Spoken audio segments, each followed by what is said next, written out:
Hey everybody, welcome back to another episode of Professor Natalie Games. My name's Dr. Natalie Van Dusen, and I am a professor of Old Norse at the University of Alberta here in Edmonton, Alberta, Canada. And I am reacting to God of War Ragnarok, and more specifically, the Valhalla DLC with gameplay by Cleansed in Fire. So we have one more segment in this first part of the DLC gameplay that Cleansed in Fire has so graciously recorded for me. So we are going to dive into it. It is not a very long bit. I think it's about 15 minutes in total, but it is about Mimir and Sigrun. So I'm really looking forward to this. And afterwards, I'll hopefully have some things to talk about, and we will just kind of take it as it goes, as we always do. So let's dive in. Do you yet wish to speak about Sigrun? She was eager to receive you mere days ago. What has changed? Oh, don't pretend to be interested in my romantic life, brother. I am interested, and you are evading the question. What happened? Well, after you dropped me off at a longhouse the other night, Sigrun made a cloudberry and hazelnut pudding. Of course, I don't eat anymore, so slightly awkward, but a lovely thought. And Pretty much it, really. there's more to this. Now, we must keep the primordial realms up here on the top shelf. What else happened that night between you and Sigrun? Well, we stayed up much too late. I told her stories, she told me secrets. She put spirits to my lips, even though I can't get drunk. Then she invited me to watch her fall asleep. And the next morning? The next morning, we took a boat along the Lake of Nine. It was divine, brother. The lake was sun-dappled, the air was crisp and perfect. You could smell the thaw. When did you speak? You know me too well, brother. Mimir, let us talk later. I need to focus. Of course, brother. Where? Tell me. What happened between you and Sigrun on the lake? Well, she was rowing past where you found her family treasury. Where we learned she cursed her brother over forbidden love. That's right. And as we rowed by, I remember feeling grateful that the place was now deep underwater where she couldn't see it. And at that moment, she turned to me, and she said, I think, Mimir, I might be smitten with you. I think maybe I want to kiss you. Indeed, brother. I mean, there's always been more to us than there's been the opportunity to explore. So much unspoken, beneath the surface. For her to name it so boldly, it took me a bit off guard. So, you told Sigrun you could not give her what she needed. You spoke out of cowardice. Aye, obviously. But as prospects for terror go, can you imagine knowing all along you're not enough for someone? And then living out their slow realization of that truth? I admit it chilled me to the bone. You presume to know how she will feel in the future. Why discredit her wishes and yours in the present? I just can't pretend not to know better. She's romanticized the idea of us. Certainly I've done the same. But is that anything to build a future on? I mean, look at me, brother. Be practical. If anyone else disparaged you as you disparaged yourself, I would wish to strike them with an axe. Now, back to Sigrun and your low opinion of yourself. Look, brother. I don't apologize for wanting her to have someone who can be everything to her. She deserves the best. Then why should she not deserve the smartest man alive? Sometimes I think you've come too far, brother. Did I overstep? No, Kratos. I appreciate your point. And to be fair, if I was so right, then why am I so angry at myself? Oh, I still can't bear the thought of Sigrun having damaged herself to save us. Or having damaged her connection to Valhalla, which she'd doubtless say was worse. Will there be consequences beyond her injuries? I don't suppose I can be sure of that either way. But I'm certainly going to begin worrying about it now. Thank you kindly. I wanted to pause there just for a moment. I will be talking more about Sigrun at the end of the episode and where she appears in the sources that we have available to us. But I've been thinking a lot about Kratos and about his development as a character. And I've been thinking a lot also about his relationship with Mimir, which is something that's really a central focus in the DLC that I've seen so far, at least. It's these two, and they're journeying throughout Valhalla together, and they are reliving memories in different ways from their past.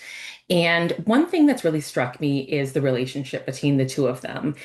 And I think it's worthwhile mentioning that one of the most significant relationships in the saga world, which is the world that we sort of turn to sort of think about what Viking Age society might have looked like. So, medieval Iceland, medieval Norway, and to a lesser extent, medieval Sweden and Denmark, because the sources, the sagas, are written in Iceland. And so they predominantly concern people in Iceland and also Norway, from where a lot of Icelanders emigrated. But one of the most significant relationships, both politically and personally, according to the sagas, was that of foster brotherhood or sworn brotherhood. The term is fosbrøðrelag. It is one of the most significant relationships in the Viking Age and medieval Scandinavia, as far as we can tell from these sources. And these sources describe a relationship between two men of sworn brotherhood, and it is a relationship that really withstands all other odds. And it withstands, in some cases, some pretty intense feuds within families, the feuding of, for example, wives, most infamously in Njál's saga. And it really is an excellent saga. If you have any interest in legal history, it is a saga that I definitely recommend that you look into. Anyway, this saga describes the relationship and the friendship between two men. Njál is one and the other is Gunnar. And infamously, their wives like hate each other. They clashed at a dinner over the kind of the seating arrangements and who was going to have a seat of higher status. And it just basically escalates from there. And it escalates to murder, essentially. And despite there being this kind of intense back and forth between these two women, whose husbands are best friends and sworn brothers, we see them and their friendship trying to hold as strong as they can and trying to make amends to preserve their relationship. So that's probably one of the most famous examples. There are, of course, a number of other examples that we see throughout the sagas. We see it in Gisli's saga. We see it, of course, in the saga of the Sworn Brothers. It is a relationship that has a political function, so it can be between like chieftains and their thing men, the men that owe them their allegiance and whom they represent at the assembly. But it can also be a sort of more horizontal relationship between two equals. And we have these relationships between two men where they say that, one fate shall befall us both and things like that. Of course, it's possible to do a lot of other readings into these relationships, which I highly encourage you to do. I think that's really awesome and a really great way to sort of revisit this history and these very close relationships. But it also does seem to have been socially a really important relationship. And I've actually written a little bit in one of the articles that I think I posted a screenshot of the title. I've talked about how there's actually a complete absence of comparable relationships among women. And I talk about why that probably is, given the social and historical context of Iceland at the time. So, all that is to say, I've been thinking a lot about the kind of brotherhood, the relationship between Kratos and Mimir, and I think it's really nice. I think it's a really nice homage to this Fosbrøðrelag of the original sources, but it's taken its own form that is something that really speaks to the growth of Kratos as a character. And I love to see where they've come in terms of their relationship to one another versus where they started and how they have formed this bond. So that's something I've just sort of been mulling over and I wanted to talk about a little bit, but I'll get back to it and I'll talk more about Sigrun later. Sigrun has been important to you for as long as I have known you. What happened in the beginning? Oh, it's a typical enough story. A boy meets girl, girl fulfills her ambition to transcend the physical plane and become a Valkyrie of Valhalla. Yeah. One day, Sigrun quietly arrived from Fjotorlund and began serving as Freya's handmaiden while she undertook training for the sisterhood. I don't even think we were introduced. I just see her around the court. Of course, I'd observed her loveliness and impressive stature, but long before we fell to talking. But we seem cut from different cloth, I suppose. Never occurred to me we'd get along as well as we did. You and Sigrun, how was it you first spoke? Back when Freya was queen in Asgard, the better times, I mean, there really began to be some culture around the place. Poets, musicians, the odd contortionist would pay visits, perform, mingle. On one occasion, I'd taken a seat expecting to see this balladeer of the lowlands, when Sigrun walked in. Somehow more stunning than I'd ever seen her. And when of all places she chose to sit next to me, well, a lot of very interesting things happened very quickly. But I may need to collect my thoughts while you get us killed again. Let us get back to your memories of Sigrun. She sat beside you. Yes, she chose to sit next to me. No big thing, really. Yet, somehow, despite myself, I felt her rush in my stomach like I was a green lad again. Embarrassing at the end of the day, to be so simple. I made some remarks. I learned how it felt to make her laugh. And suddenly I felt more at ease. Almost eerily so. A calm within each other's storms, I suppose. They had a way of describing that. Peace dwells among us. Lovely, brother. That's exactly right. Mimir, you may speak more of coming to know Sigrun. Right. Where were we? After the ice was broken, we fell to talking more regularly, even making a point to do so. It was all I could do to enjoy her company responsibly, staying mindful of our respective positions and keep from crossing any line that would make things difficult for us to recover from. Wise. Well, mostly. I'm always wisest in the parts I let myself remember. Let us hear more of your early days with Sigrun. Of course. I remember there came a banquet. I forget the occasion. But I remember how breathtaking she looked when our eyes met in the crowd. She beamed and pulled a friend by the wrist to come meet me. "This is my good friend Mimir," she said. "He's probably the smartest man alive." The truth is, brother, it was never something I believed. Not until she said it. Not until that moment when she perceived me as what I'd aspired to be. That moment, that extraordinary moment, I felt, in some indescribable way, home. Mimir, what happened next with Sigrun? She had introduced me as a good friend. And though I couldn't be entirely sure what she meant by it, for once I wasn't concerned with an outcome. Regarding Sigrun, I knew my answer was yes. The question itself seemed secondary. You were not upset she called you friend. Show me someone for whom friendship means lack of love, and I'll show you someone who wonders why their lovers never end up being worth their time. Perhaps.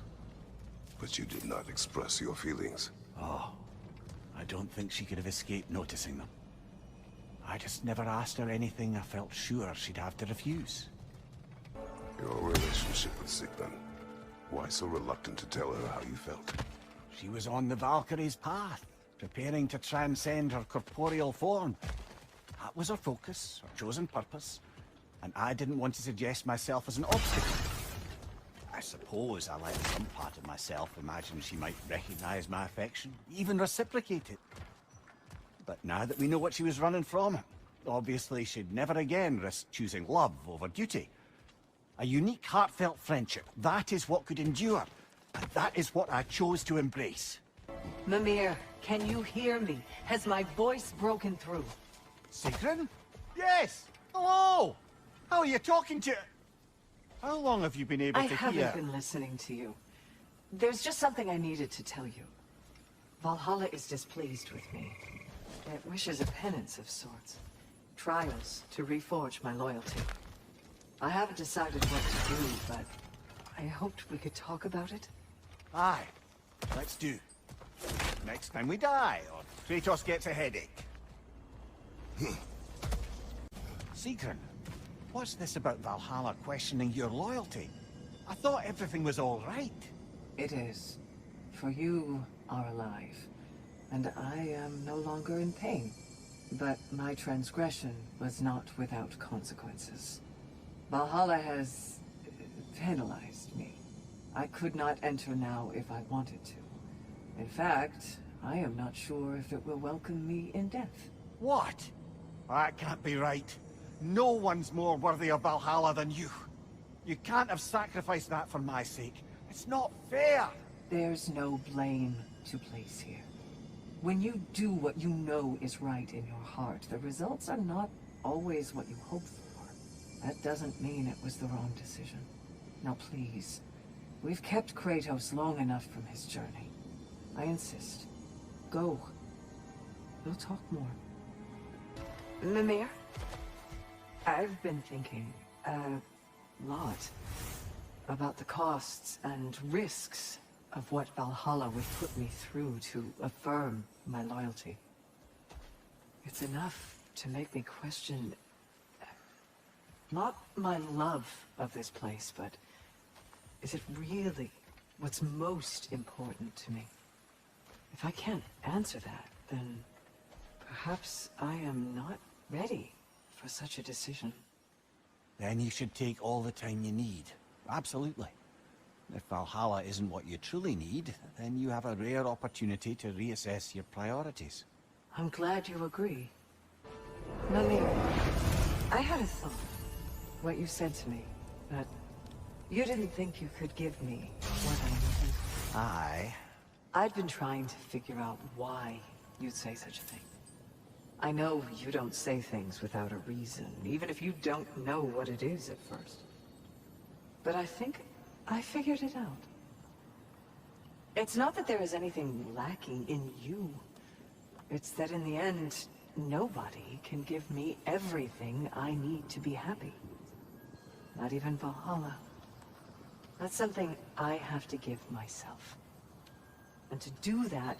You need to find yourself. It's true. And we're saying that's what I meant all along? Clever, huh? I'm sure you can see by now, Valhalla has a way of making you learn what you need to learn. Perhaps it does so with me, even now. Making such demands so as to give me doubts. Long ago, I gave myself completely to love. And it destroyed my home and family. Then I threw myself into the service of Valhalla and found a new family in my sister. But what if that's not where my story ends? It's time I finally found my path. Not because it may or may not be Valhalla's will, or Freya's, or yours, my dear, but my own. Well said, love. I've come to a decision. At least for the time being, I'm going to step back from the price Valhalla has asked of me. Good for you, Sigrun. I think maybe it's time I traveled. Experienced these realms and the lands beyond, not as Valhalla's emissary, but as a person. That's perfect. You've always dreamed of a grand sea voyage, seeing the world. Perhaps I could go with you. I've been told I'm a useful guide. Perhaps. But let's not distract Kratos further. I'm having a bit of a sinking feeling that Sigrun doesn't want me traveling with her. You knew that before you asked. Did I, brother? You know the journey she seeks. It is the one you took, and I took. The kind that brings you to the tests you need. The kind you take alone. It's true. I gave in to a weakness. Even now, there's some part of me that just wants to tell her how much I love her and beg her to stay. And that's bloody selfish. I need to do better than that. Mimir, Sigrun? about my journey.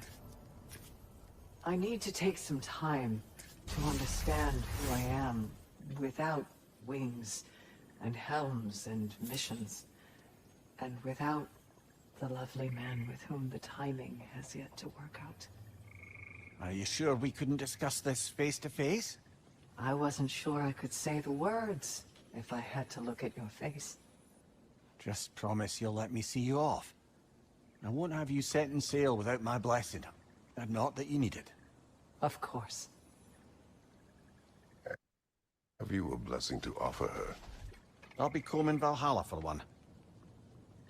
So, as promised, I'm going to talk a little bit about Sigrun because there were some hints about her story that were really cleverly woven into the narrative that we had here, and I wanted to give you further context.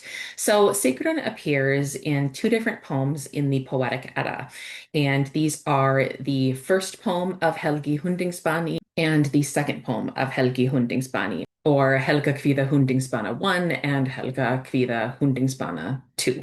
So the relationship between these two poems is unclear. They're both poems about the hero who is Helgi Hjörvardsson reborn, and there's another poem about him, but it's said in the Poetic Edda that Helgi Hundingsbani is Helgi Hjörvardsson reborn, and he's another hero who falls in love with a Valkyrie. It's probably the same poem that was produced orally in different versions because all of this derives from this larger oral tradition. I've mentioned before how all of the sources that have come down to us are the product of oral tradition, and they were passed down for hundreds of years before they were finally recorded.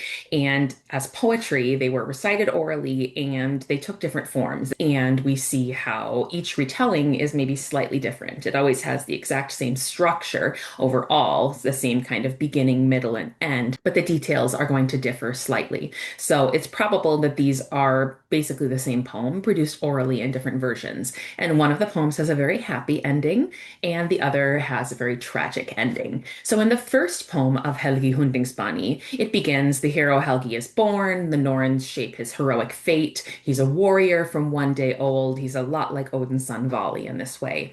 And he earns his byname Hundingsbani when he slays Hunding and his sons at the age of 15.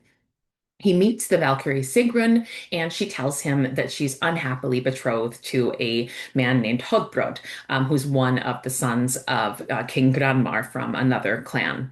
And Helgi decides he's going to wage war on Granmar's sons, and he does this. There's a battle at a place called Frekastein, and Helgi is victorious, and he wins Sigrun as his bride. The end. The second poem is probably actually older than the first poem, but the first poem was probably placed first in the Codex Regius of the Poetic Edda manuscript because it preserves a more complete account and it has more complete verse. It's been suggested that Helga Kvidda Hundingsbana 2 condenses and supplements the first one, and whereas the first one has uninterrupted verse with no prose passages breaking up the verse, the second is a mixture of verse and prose, and it gives a lot more of a realistic portrayal of Sigrun and her plight, and it's much more a tragic account than the first poem. So the way that this one goes is starts off the same. Helgi is born. He's named after the hero Helgi Hjörvardsson. He slays Hunding and his sons and is therefore named Hundingsbani, the bane of Hunding, the killer of Hunding. He and Sigrun meet, and it's said in this one specifically that she is the Valkyrie Svava reborn, and Svava was the Valkyrie and love of Helgi Hjörvardsson. She tells Helgi, Sigrun, that she has helped him in battle. They fall in love, but she is betrothed to Hodbrod Granmarsson, and unhappily so. There is a battle once again at Frekastein, and Helgi's victorious, and he marries Sigrun, but it continues from this. So Helgi ends up being slain by Sigrun's surviving brother, Dag, who breaks a truce and who is aided by Odin in doing so. And then Sigrun in turn curses Dag for slaying her husband. It's a super duper tragic ending. Sigrun sleeps in her dead husband's bloody arms before he rides to Valhalla, and she herself dies of sorrow and grief. So a much more tragic end than the other one, which is probably a younger version of the same poem and developed a little bit differently in oral tradition to provide a happier ending for Helgi and Sigrun. So both of these poems are part of the Codex Regius of the Poetic Edda, which is one of our two main sources for Norse mythology.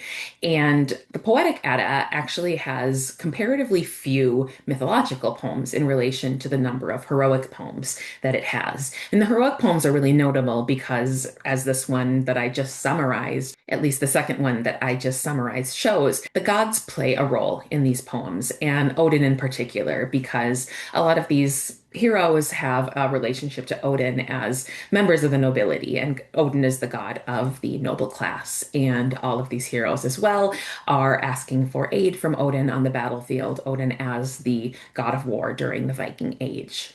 Oh, and she also mentions Fjötrlund, or a grove of feathers. And this is the place where Dag, her brother, kills Helgi. And he goes back in order to tell his sister what he's done. And this is where she curses him. So that place that's named Fjötrlund, or the Grove of Feathers, is this place that is named here as well. So that was cool to see it popped up. Just another demonstration that these game writers have really, really done their research, and they have thought super carefully and thoughtfully about the source material and the relationship between the characters and the game and these original sources. So it's really cool to see the extent to which all of this is woven in really sort of subtle ways, but ways that are really obvious to someone like me who spends a lot of time with this material. So I'm able to say, that's where that comes from, and hopefully show you in turn that these are not just random places. These are not just random details. These are details and places that are taken directly from the source material. So with that, I think I will wrap things up. I will move on to the second part of Cleansed in Fire's gameplay and work my way through the rest of Valhalla DLC. So thanks as always for being here, and let me know if you have any questions. I'll see you on the next one.